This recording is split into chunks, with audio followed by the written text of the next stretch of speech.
अस्सलामु अलैकुम वरहमतुल्लाहि वबरकातुहू। अल्हम्दुलिल्लाह वस्सलातु वस्सलामु अला रसूलिल्लाह अम्मा बाद। मेरे प्रिय साथियों, धरती के ऊपर पाए जाने वाले जानवर जिनका मांस, जिनका गोश्त खाना हलाल और जायज़ है, उनको सबसे पहले इस्लामी नियम अनुसार ज़बह करना पड़ेगा, उनको हलाल करना पड़ेगा। ज़बह का अर्थ क्या है कि जो कंठ है यानी हुलक़ूम है, गला है, उसको काटना है। जो खाने और पीने की नाली है, इसी तरह से जो सांस लेने की नस है, उसको जो है रग है, उसको काटना ज़रूरी है। अगर कोई जानवर इस अवस्था में हमको मिला कि वो मर गया था, इस्लामी नियम अनुसार हमने उसको ज़बह नहीं किया, हम उसको ज़बह नहीं कर सके, उसको हलाल नहीं कर सके, उसका वध नहीं कर सके, तो फिर वो मृतक घोषित होगा, वो जानवर मुर्दार होगा, उसका गोश्त खाना, उसका मांस खाना जायज़ नहीं होगा। फिर भाइयों, ज़बह करने के लिए कुछ शर्तें हैं, इसके कुछ नीति शास्त्र और शिष्टाचार हैं। आइए हम ये जानते हैं। पहली शर्त क्या है कि ज़बह करने वाला व्यक्ति बुद्धिमान हो, मुसलमान हो, इसी तरह से वो अहले किताब भी हो। अहले किताब अगर अहले किताब में से यानी यहूदी और क्रिश्चियन जिन्हें अल्लाह ने ग्रंथ प्रदान किया, अगर इन लोग भी ज़बह करते हैं जानवर, तो इनका ज़बह किया हुआ जानवर हम इनका गोश्त खा सकते हैं। इनका ज़बीहा क्या है? हलाल है, अल्लाह ने इसको हलाल और जायज़ कहा है। इसी तरह से अगर कोई पागल, मजनून या नशा में मतवाला व्यक्ति ज़बह कर रहा है, तो उसका ज़बह किया हुआ जायज़ नहीं। इसी तरह से बहुत छोटा बच्चा जिसको बुद्धि विवेक नहीं है, गलत और सही में वो तमीज़ नहीं कर सकता, फ़र्क नहीं कर सकता, तो फिर उसका भी ज़बह किया हुआ जानवर हलाल नहीं हो सकता, क्योंकि जो ज़बह का उद्देश्य है, जानवर को हलाल करने का जो मकसद और कारण है, वो पूरा नहीं हो रहा, वो उद्देश्य प्राप्त नहीं हो रहा है। इसी वजह से उस जानवर का गोश्त नहीं खा सकते। हाँ, अगर बुद्धि विवेक वाला लड़का है, अगरचे वो वयस्क नहीं हुआ, बालिग नहीं हुआ, लेकिन होशियार अक्लमंद है, वो ज़बह कर दिया तो उसका ज़बह किया हुआ गोश्त जो है खा सकते। इस तरह से काफिर, मुशरिक, नास्तिक, बहुदेववादी जो अल्लाह के साथ शिर्क करते हैं, अल्लाह के साथ किसी को सहभागी करते हैं, आग की पूजा करते हैं, कब्रों की पूजा करते हैं, ऐसे लोगों का ज़बीहा भी जायज़ और दुरुस्त नहीं है। ऐसे जानवर का गोश्त हम नहीं खा सकते। मेरे भाई, इसी तरह से ज़बह करने के लिए हथियार तेज़ होना चाहिए। जो चाकू और दूसरे हथियार हैं, लोहे से बना हुआ या और किसी चीज़ का, पत्थर का है या बांस का या किसी चीज़ का, उससे ज़बह किया जाएगा, जानवर के गले को काटा जाएगा। लेकिन साथ में इस बात को ध्यान रखें कि वो हथियार हाड़ यानी हड्डी का नहीं होना, नाखून का नहीं होना, क्योंकि हदीस में स्पष्ट रूप से इससे मना किया गया है। हाड़ यानी दांत, दांत भी ये हाड़ के होते हैं, और नाखून से ज़बह करना ये मना किया गया, इससे नहीं कर सकते। मेरे भाइयों, ज़बह करने के लिए जानवर के हुल्क़ुम यानी उसकी घाटी, उसका जो गला है, कंठ है, उसको काटना ज़रूरी है।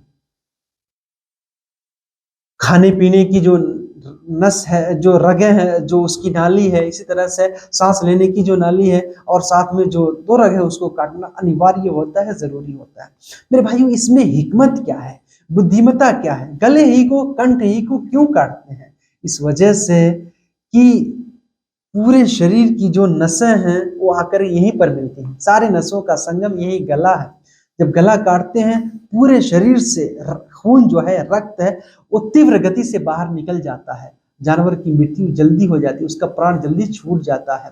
पूरे शरीर से रक्त निकल जाता है, और बैक्टीरिया जो होते हैं वो भी निकल जाते हैं, कीटाणु, और उस जानवर का जो मांस, जो गोश्त होता है, बड़ा शुद्ध, स्वादिष्ट और बड़ा मज़ेदार, लजीज होता है।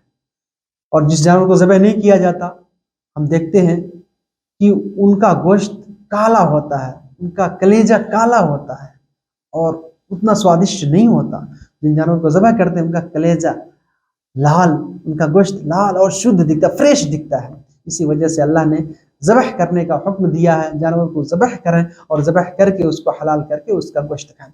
जिन जानवर को ज़बह नहीं कर सकते, जैसे ऊँट है, इसी तरह से शिकार के टाइम में, तो अब क्या करेंगे? तो ऐसी अवस्था में शरीर में उनके कहीं भी अगर चोट लग गई, घाव लग गया, उनका रक्त बह गया, खून बह गया, इंशाल्लाह ये इसका पूरा तरीका मैं कल के पार्ट में, जो हमारा शिकार का पार्ट है, वो बताऊंगा। उसमें इसका पूरा नियम जो इसके पूरे नियम को मैं बताऊंगा इंशाल्लाह।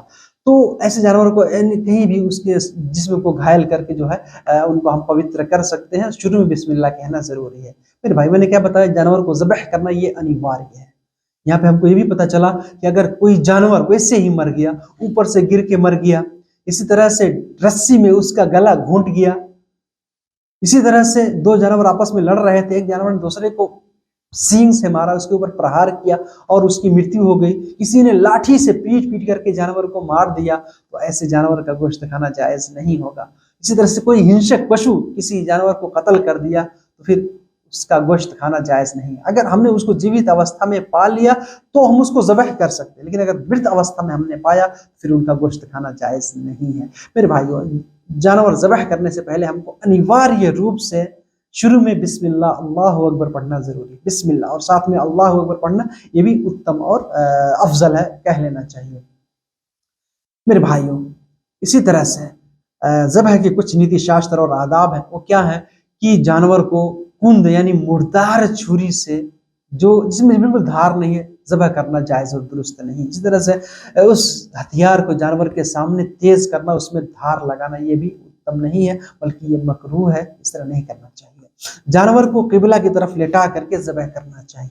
मेरे भाइयों, इसी तरह से जानवर के प्राण छूटने से पहले उसके गर्दन को तोड़ना, उसके शरीर से किसी हड्डी को तोड़ना या उसके छाला, उसके चमड़े को निकालना, यानी अभी जानवर की प्राण जो है नहीं निकली है और उसके छाला को, उसके चमड़े को लोग निकालना शुरू कर देते हैं, ये जायज़ नहीं है। इसी तरह से जो जानवर हैं, बकरी है, भेड़ है, गाय भैंस है, इसको बाएं पहलू पे लिटा के किबला की तरफ इसको ज़बह करेंगे।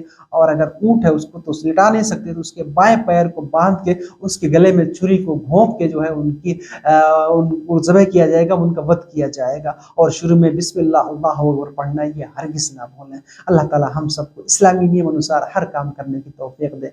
आमीन। अस्सलामु अलैकुम व रहमतुल्लाहि व बरकातहू।